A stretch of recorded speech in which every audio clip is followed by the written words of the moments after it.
In this video, we'll demonstrate how to complete the activity log, ICS Form 214.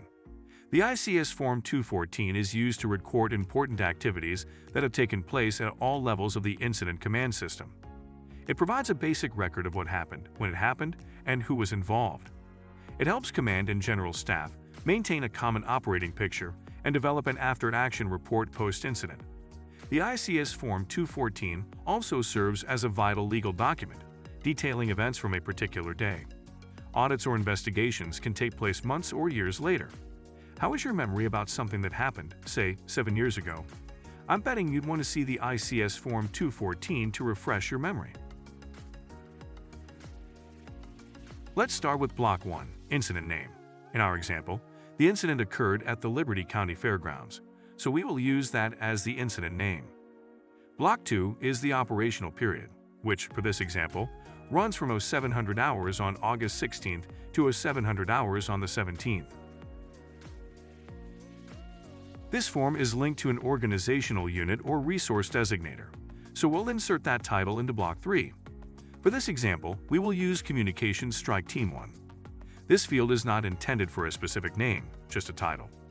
This approach prevents issues that may arise from having more than one person with the same name. For example, we only have one communications unit leader during an operational period. If they're replaced, the title transfers to the replacement along with this form and the responsibility for completing it. In Block 4, we'll add another title, but this one is for the ICS position in charge of the unit. For this scenario, it's the Communications Unit Leader, or COML. Then in Block 5, include the home agency. Here, it's the Central Fire Department. For Block 6, let's list the people who report to the leader, COML, by including the name, ICS position, and home agency or unit. In our incident, we have a radio technician named Hadra Chand who works under the COML. Now onto the meat and potatoes of this form. Block 7 is the activity log section. It's broken into 2 columns, date and time, and notable activities. Notice that it says notable activities and not all activities. However, notable activities may still include basic things such as lunch breaks. Remember, this is a legal document and can be used in court proceedings, so if you don't know what to include, discuss it with your supervisor. In this example, the first thing we note is when the logistics section chief briefs the communications unit leader. Next, the form lists the notable events throughout the operational period. In some cases, they're positive, like completing radio testing and attending meetings. But other times, not so much.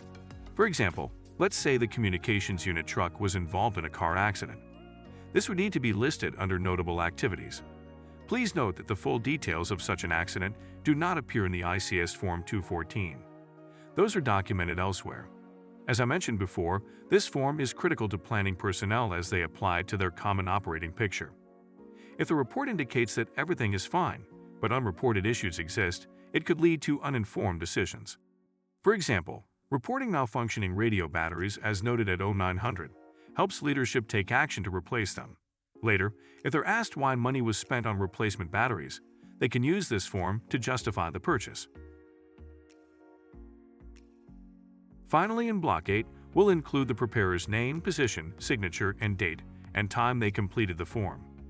This helps the people reviewing this form to know who to go to if any questions arise. If we find ourselves running out of room in the document, we can simply attach another page, but be sure to add the page number at the bottom, like page 3 or 4, so we know if one goes missing.